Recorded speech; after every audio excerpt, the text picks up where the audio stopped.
가장 스트레스로 다가왔던 것들은 무엇이었는지 생각을 해보았습니다. 저에게는 딱 두 가지 요소가 있었는데요. 바로 안녕하세요, 두어진입니다.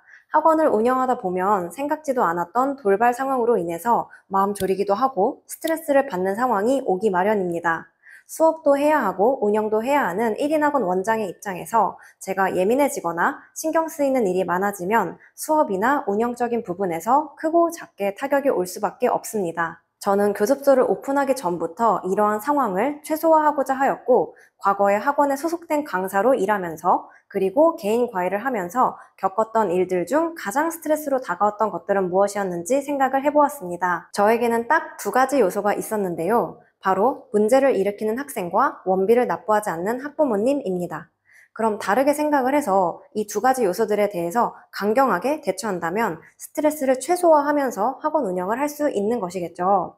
그래서 오늘은 이 두 가지 문제 중 첫 번째, 문제를 일으키는 학생에 대한 저의 개인적인 생각과 해결 방법을 이야기해 보려고 합니다. 얼마 전에 한 구독자분께서 수업 분위기를 망치거나 다른 친구 또는 선생님에게 폭력, 폭언 등 수업을 방해하는 학생들은 어떻게 하시나요? 라는 질문을 주시기도 했습니다. 이렇게 학원을 운영하거나 수업을 하다 보면 수업 방해를 하거나 다른 학생들을 힘들게 하는 등 문제가 되는 학생이 꼭 한 명씩 있기 마련이고, 그런 학생들을 어떻게 다루어야 할 것인지는 많은 원장님들과 강사님들의 오랜 숙제인 것 같습니다. 저 역시도 마찬가지인데요. 먼저 이 고민에 대한 답변을 문제를 일으키는 학생은 단호하게 강제 퇴원시킵니다 라고 결론부터 말씀드릴게요. 하지만 강제 퇴원의 과정과 그 이유가 중요합니다. 저는 문제를 일으키는 학생을 교정하는 것보다 성실하게 수업받는 다른 학생들의 수업권을 더 중요하게 생각해서 문제 학생을 과감하게 강제 퇴원시킵니다. 원장님들께서도 이 부분에 대해서 원장님들만의 기준을 세워두시면 좋을 것 같아요. 왜냐하면 학원 소속 강사였을 때는 문제를 일으키는 학생이 있을 때 저런 학생은 다른 아이들에게 피해만 주는데 자르면 되는 거 아니야? 하는 생각을 굉장히 쉽게 합니다. 제가 그랬거든요. 하지만 이러한 상황이 내 학원에서 일어날 경우 실제로 문제 학생을 강제 퇴원시키기가 쉽지 않습니다. 학원을 오픈한 지 얼마 안 된 경우에는 더욱이요.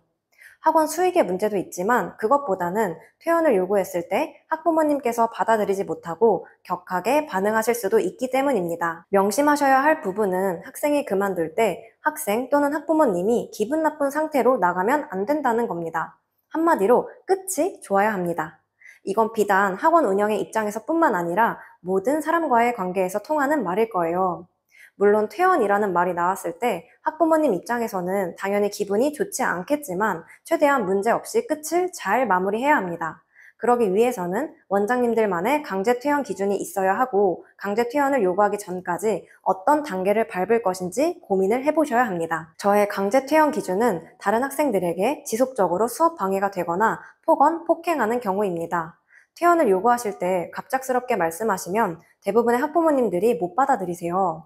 아이 성격의 과함을 본인의 아이이니 학부모님도 잘 알고 계실 거라고 생각을 하시는데 그렇지 않은 경우도 많거든요.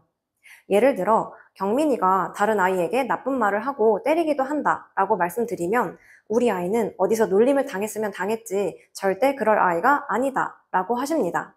학부모님이 집에서 아이를 봤을 때의 모습과 밖에서의 아이 모습이 큰 폭으로 다른 아이들도 있어서 이렇게 학부모님께서 본인 아이에 대해서 잘 모르시는 경우도 있습니다. 이러한 상황에서 중간 과정 없이 폭탄 터트리듯이 갑작스럽게 퇴원을 요구하면 학부모님도 황당해하시고 분노를 유발할 수도 있으니 이렇게 문제가 될 만한 학생들은 처음부터 유의 깊게 지켜보시고 어떤 해프닝이 생기면 작은 것이라도 그때그때 상담을 드려야 합니다. 이렇게 작은 사건들로 아이 성격의 과함을 학부모님께 인지시켜 주셔야 나중에 학원 입장에서 감당하기 어려운 일이 일어났을 때 자연스럽게 강제 퇴원으로 유도하실 수 있습니다. 저는 보통 학생이 문제를 일으킬 만한 행동을 하면 한 번은 말로 타이르고 학부모님께 전화 상담을 드립니다. 하지만 보통 이러한 학생들은 이렇게 한 번으로 끝나지 않죠. 문제가 되는 행동을 두 번째로 했을 때는 강제 하원을 시킵니다. 해당 학생이 수업이 어려운 상태이고 다른 학생들이 힘들어한다고 말씀을 드리며 강제 하원의 이유를 설명하고 상황의 심각함을 인지시켜 드립니다. 문제 행동이 세 번째가 되었을 때에는 퇴원을 요구합니다. 갑작스러운 퇴원 요구가 아니라 그동안의 과정이 있었기 때문에 학부모님께서는 이제는 받아들이십니다. 제가 오픈하고 1년 동안 강제 퇴원시킨 학생을 세어보니 딱 10명이더라고요. 강제 퇴원을 요구하는 게 운영자의 입장에서 쉽지 않은 선택인데도 불구하고 제가 이렇게 과감하게 강제 퇴원시키는 이유는 두 가지입니다. 열심히 하는 학생들의 수업권 보장과 제가 받는 극심한 스트레스 방지 때문입니다. 제 경험상 문제를 일으키는 학생에 대한 조치가 적극적으로 이루어지지 않으면 같은 반에서 참여적으로 수업하는 학생들이 오히려 나가면서 수업 분위기가 안 좋은 방향으로 흘러가게 되더라고요. 그러면 결국 제 학생을 지켜주지 못한 것임과 동시에 학원의 이미지 또한 실추되겠죠. 또한 예전에 제가 학원 소속 강사였을 때 문제를 일으키는 한 학생으로 인해서 스트레스를 과하게 받아서 심장에 통증이 온 적도 있었는데요. 그 학생이 수업 방해를 심각하게 하는 것에 대해서 원장님께 말씀을 드렸는데도 선생님이 학생 다루는 게 미숙해서다 라는 식으로 치부하시다가 결국 그 학생이 쇠로 된 긴 빵칼을 가져와서 다른 학생들에게 휘두르는 걸 보고 나서야 강제 퇴원시키시더라고요. 이렇게 학원 이미지나 운영적인 면에서 그리고 원장님의 정신 건강을 위해서는 문제를 일으키는 학생에게 관대할 필요는 없다고 생각합니다. 오늘은 이렇게 스트레스 없이 학원 운영하는 첫 번째 방법을 이야기 나누어 보았는데요. 오늘 영상 좋으셨다면 구독, 좋아요, 그리고 응원의 댓글 부탁드립니다. 저는 스트레스 없이 학원 운영하는 두 번째 방법으로 돌아오겠습니다. 감사합니다.